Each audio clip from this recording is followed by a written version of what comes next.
Welcome back to another Ruinborne devlog. Obviously, a lot's changed. Not really, but some stuff has changed. One of the major things that's changed is, well, the version and some of the menus. So, recently I added a character selection system, so when you join a server or join single player and whatnot, you'll be prompted with this screen.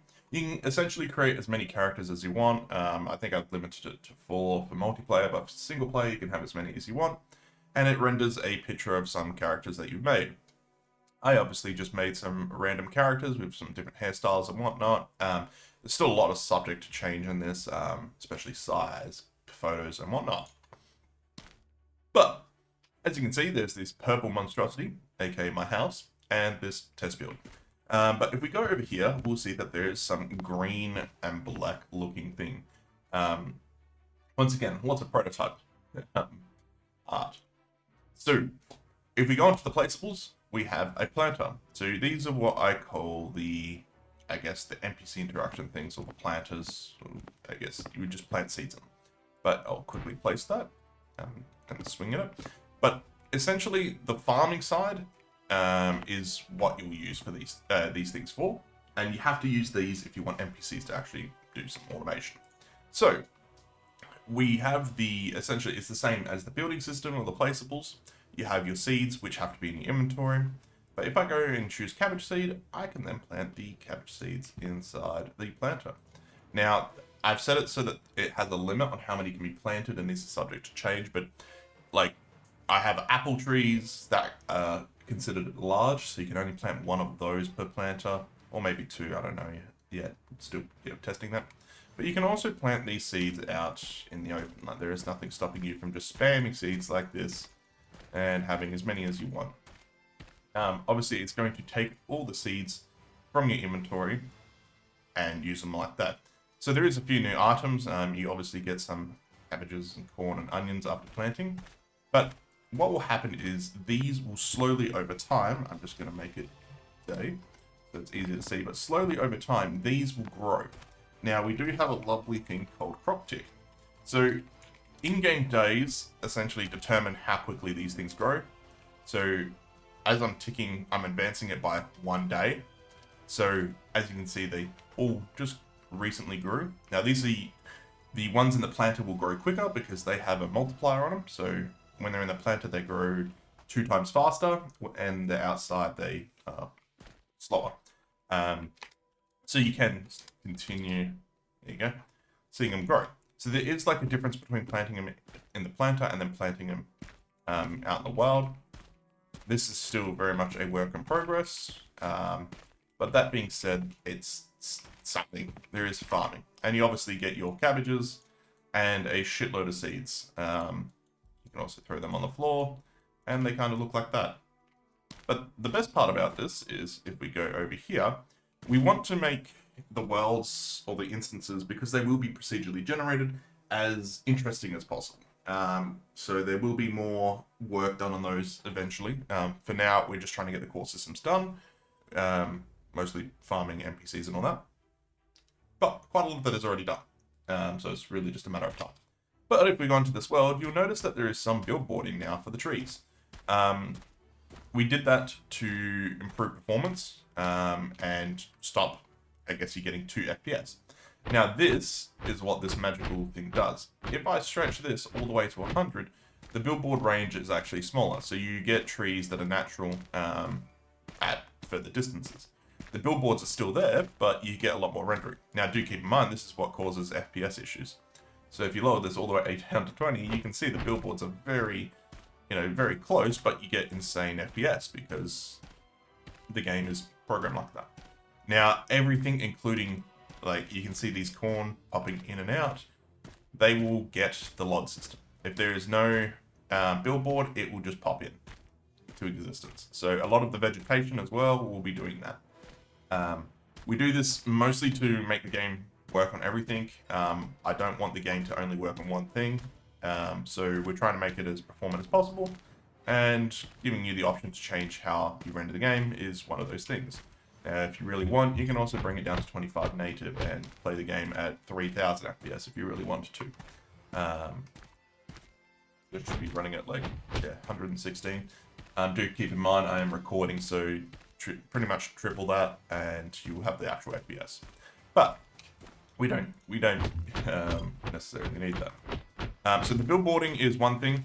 The next thing is where are we? There is, you would have seen them around. You would have seen corn, cabbages, and whatnot. So vegetation spawns in clusters. We also have a trail of slimes, so quickly kill some of those so you don't actually see nothing. There is sounds for when you're getting hit as well. There's footsteps. Like there's a bunch of new sounds being added as well. So eventually the game will just feel like a game. It already is a game, in my opinion. There is a replayability to it. There is uses for items and everything. So we're still keeping it up. But yeah, you collect items. Run out of seeds apparently. Then we have these things on the floor. If I press F, they should pop out with harvesting stuff like this. Obviously you can just pick them up like you would normally. Now, the world items are a little bit different to the ones that actually grow on the farms. These ones don't decay. So this world can be open for as long as you want and they will never decay. The worlds will actually have timers on how long you can actually spend in them, but that's just a quality of life feature. But these things will never actually, I guess you would say, decay or despawn or anything like that. They're just in the world. So this is how you would find your seeds for farming. The most basic seeds, that is. So there will be like crafting recipes and stuff like that that you use at a cookpot or something like that. And they will take in different ingredients and different ingredients, fuel, whatnot, to cook stuff. Now, some will be a little bit harder to find, like onions, for example. They're supposed to be a somewhat rare, or not somewhat rare, but somewhat harder to find vegetable, as well as, well, I think it's vegetable. And cabbages and corn are kind of like very in your face. So there will be variety of things per instance. So this one will only have the 3 vegetables and will possibly have wheat and apples once I can figure out how the hell I want to do those and actually get the assets and make them. Because I'm not that great of an artist, if you might have told, but as seen by the lovely dev art that I have. But that being said, we have farming in the game. It is working. They seem to spawn in the worlds, and you are able to actually plant them. Items also don't despawn yet, so that is something that I'm possibly going to make a server configurable thing. So a lot of these things in the game will change based on the server config. But one of the biggest things as well is the compass.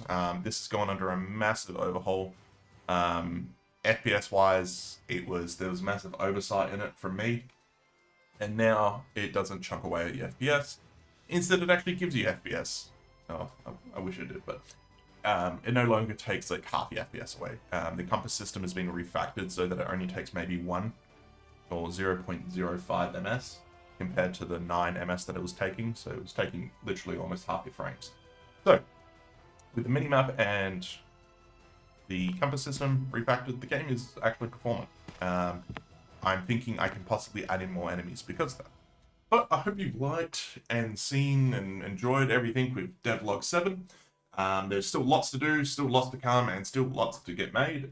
We have some new armors in the make, almost ready to go. So we have iron armor and platinum armor. Obviously, they're not in the game, otherwise I'd be showing them off. But that being said, they will be added when we start adding in more levels.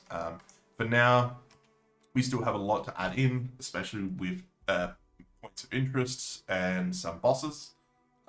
We need the bosses to go to new worlds, so another mechanic spoiled, I guess. But essentially, you will kill bosses. The bosses will then drop a soul fragment or time fragment or whatever the fuck I call it. I have no idea. And then that will allow you to upgrade your portal. Your portal can then handle longer times and more difficult missions, if that makes sense. But either way, I hope you've enjoyed the new feature, the farming, and the optimizations and a little bit more of the billboards. And I hope you like and subscribe this, help me grow. Every time I see a view on these devlogs, it gives me more incentive to make them. So I do very much appreciate every single one of you viewing it. And if you want to leave some comments of ideas, I've already gotten a few, and there will be drinking and smoking soon. So that'll be a fun one to implement as a casual little thing, as well as emotes and taunts and all that.